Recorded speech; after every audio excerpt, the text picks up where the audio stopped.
Hi, I am Charisma Glassman, and I am the Global Head of Retail, Consumer, and E-commerce Advisory at Genpact, leading AI strategy and transformations globally. Today, I will speak about my latest Forbes article on the 5 shifts quietly rewriting the rules of luxury retail.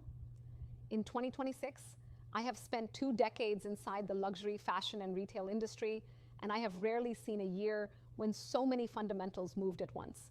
The conversations happening in boardrooms right now sound nothing like the conversations of 2022, when the playbook was simple and pricing power felt unlimited. In 2026, that playbook is broken. What is replacing it is still being negotiated, and the houses that decide first will define the next decade. When CEOs ask me what is actually happening, I tell them to focus on 5 specific shifts. Each is significant on its own. Together, they explain why the industry feels different right now and why the leadership teams that adapt fastest will end this decade with disproportionately more value than the ones that hesitate. Shift 1. The aspirational customer has stopped apologizing for walking away. For the last few years, I have noticed a dominant strategy among the major heritage houses was to raise prices, narrow access, and lean harder into the top 1%. It worked until it didn't. The aspirational customer, that crucial middle layer of professionals who buy a single significant piece a year and treat it as both reward and identity marker, quietly walked away. What I find striking is how confident she sounds about it. I had coffee in March with a former client in her late 30s who used to spend roughly $15,000 a year on luxury fashion. She has spent almost nothing in 18 months. She did not talk about being priced out. She talked about feeling unseen. The house she had been loyal to for a decade had stopped acknowledging that customers like her were the ones who carried it through every downturn. Shift 2. The affluent customer is reallocating from fashion to wellness.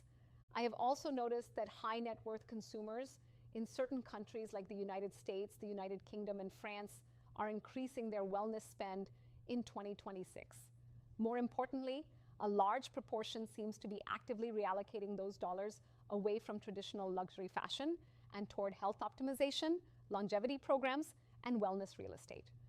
The aspirational consumer who used to buy a handbag is now buying a longevity diagnostic package. The ultra-high net worth client who used to invest in seasonal wardrobes is investing in a residence at a wellness community. Wellness is no longer adjacent to luxury. It is competing directly with luxury fashion for the same wallet, and it is currently winning. The houses that recognize this and extend credibly into wellness, longevity, and health-driven hospitality will capture growth that handbags will not produce. The houses that treat wellness as a marketing veneer rather than a core category will continue to lose share, and they will continue to be confused about why. Shift 3. Experience is eating object. I've also seen younger high net worth buyers spending on travel, wellness, private events, and cultural access at the expense of handbags and ready to wear. The houses winning this group have built ecosystems, not catalogs. They host private dinners in client cities. They sponsor cultural moments their customers actually attend. They have moved client services from a transactional function to a strategic one with budgets and headcount to match.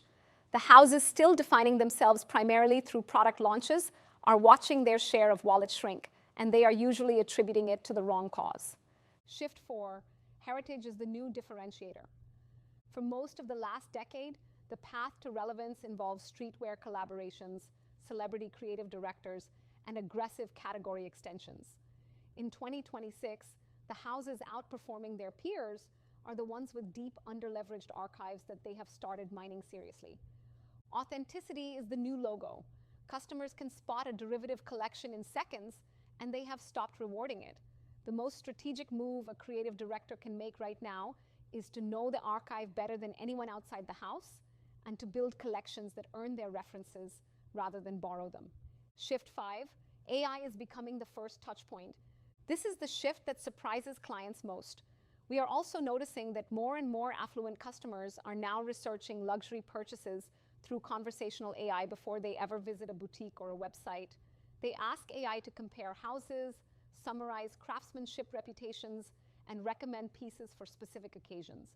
Most heritage houses have made zero investment in how their products surface in these environments.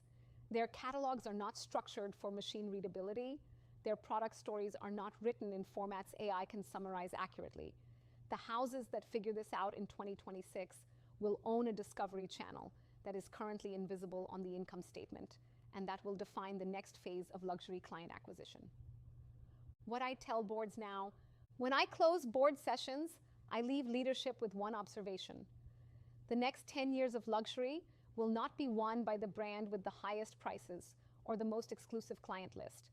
It will be won by the brand that figures out how to make a customer feel like an insider at every price point, including the lowest one.